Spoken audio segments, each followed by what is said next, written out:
see Michael is on up next. Okay. Thank you.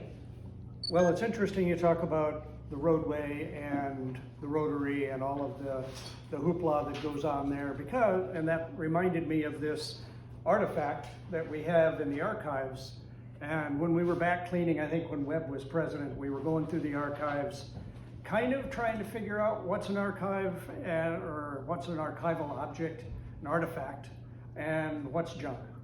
Because over the years, the Historical Society's been sort of like the abandoned baby on the porch kind of thing. It just got a lot of people's junk, and you don't know if it's good junk or bad junk. And this item was one of those that nobody really knew what it was. And it doesn't have any dates and it doesn't have any names. So it's kind of hard to say if it's an artifact or if it's junk. It's certainly a heavy frame. And you can come up and look at it later, but what it is a map of Chester that they've painted green, well, they painted paint on there to denote the path of a bypass that was supposed to go around Chester. And it starts at 102 would deviate up near the Raymond border, and then it would sweep down, cut across a little piece of Sandown, keep going down diagonally, and connect up with East Dairy Road farther south than that little cross with the now new stop sign on it. It would have reconnected back up there. So basically 102 would have sweeped around and just bypassed Chester altogether. And like I said, there are no dates, there's no names. The print inside is an old salt print, so I know it goes back to at least the 90s, back before printing had changed. And looking at some of the streets, or a lot of the streets that aren't there, I was reminded of an old map that I have of Chester from 1989, obviously well worn, that shows almost none of those developments up in the northeast corner. So those came along after 1989 at any rate. So this goes back a ways, but I was trying to open it up, kind of a crowdsource. Does anybody know what this is all about?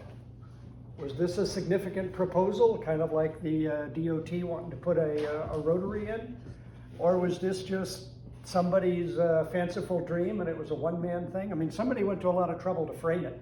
Yeah. And it's heavy, and it's got the hanger thing on the back, so it was hanging on somebody's wall. But what is it? Does anybody know when that might be? Like I said, Michael, I spoke to a whole bunch of people, and selectmen at the time in the 70s, because I think it was happened in the 70s, I think, and that's when it was proposed, and they don't seem to know too much about it either. That's why I was kind of wondering. Where did you acquire it? Where did it come from? Good question. It was upstairs in Stevens Hall. That's where I found it. And I thought it was interesting, but nobody seems to know anything about it. So like I say, I don't know if it's an artifact or if it's junk. Is Jennifer Drive on there? No. Up in here? Mm-hmm. Well, it doesn't have names for it, but there's very little up there in the way of roads, kind of like there isn't on my 1989 map. So I know it goes back a ways, but I would have to say, since it's showing an interchange on Haverhill Road, headed toward Walnut Hill, it's showing an interchange for what would be Fremont Road. So they'd already thought about how would you get off of the highway and go do something. And they had some other roads drawn on there too that didn't happen as well. Yeah, I see they're marked new roads. Yep, new roads. Have you taken it out of the frame, or have you looked on the back of it? Does it say right? Well, I was reluctant to take it apart, but I can. Is it painted on the glass, on the back of the glass? No, it's painted on the front. On So you the can front of the scratch it glass? out. I'm sorry, I just need to. So the map's behind the glass. Correct, And this and they is just painted on painted the on the glass. glass. They've got the historical district. Yes. So Is any of the right of way on existing roads that are here today?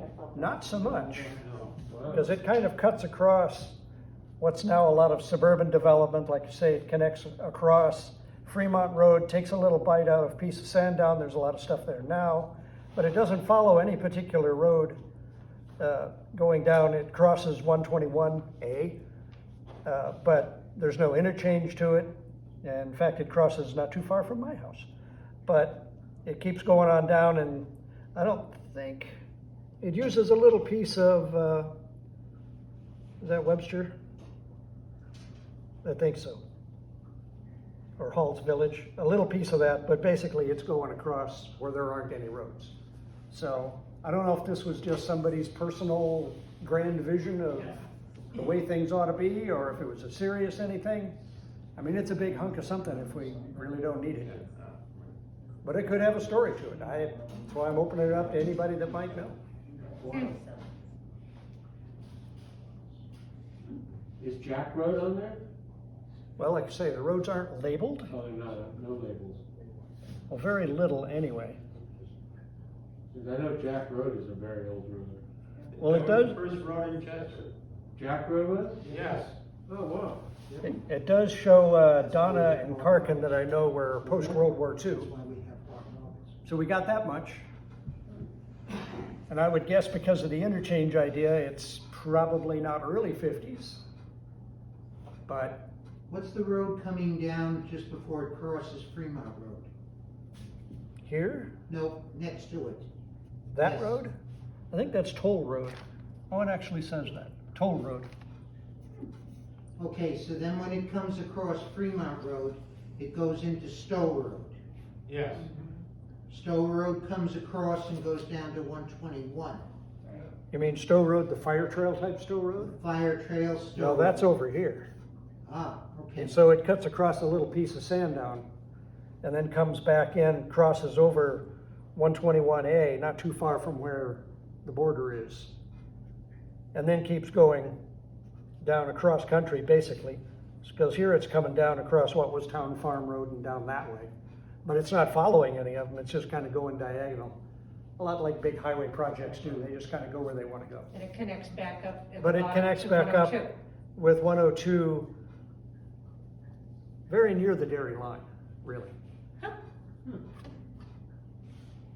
So, So you're putting it out to the public. yeah, I'm just, because there's no names, no dates on any of this, I don't know if there's a whole lot of an interesting story about the bypass that didn't happen, or if this was just one guy thinking, I know how to solve traffic. That sounds bold. It looks like something that Jamie Toll would have put It- together. And But it doesn't go underneath, so. he spoke a number of times, I'm sorry, I shouldn't. Well, that's all right, that's why I May was he rest asking. in peace. I remember having long conversations with Jamie. And he was talking, originally he wanted to come with a tunnel under the center of town.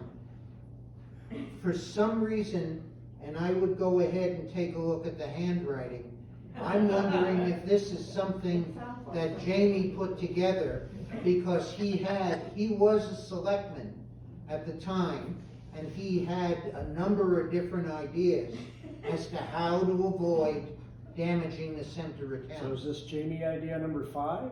That Or could something? very well have been. I mean, the tunnel sounds interesting. The tunnel was, he had some engineering about it. Well, that would have gone under the bodies. So Right. it could have solved that problem. That was exactly it. Oh, my. I think it's all to keep us on this side of town. Jackie's trying to speak. Oh, Oh. yes. I see the top of Jackie. Yes, hi, Jackie.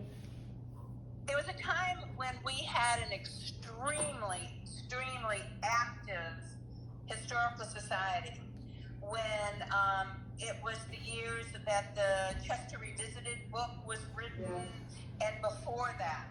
That was a tremendous amount of work. Those people, and they did all the cataloging of all the items. If you've ever seen the catalog, it's incredible. I have contact with several of those people, the Tattesalls, Ann Powers.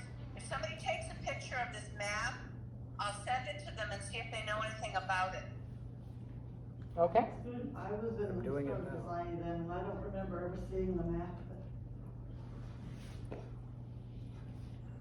so Colleen doesn't remember seeing this map, but they're a little suspicious that maybe Jamie Toll is the author. That's a good guess. Okay, It's the kind of thing someone would make to bring to a meeting. Was Right. Colleen on that committee or in the Historical Society at that time? Yes. you were? Yes. Okay. And also, another thought is, about a lot of the stuff that was put in the attic at Stevens Hall came from the attic of, over at the, post office. Yep. People are It was nodding. over. People are nodding, yeah. Okay. All right. Thank you so much for that mystery. We'll put it out there, Michael, and. Well, that's it. I've shared everything I don't know.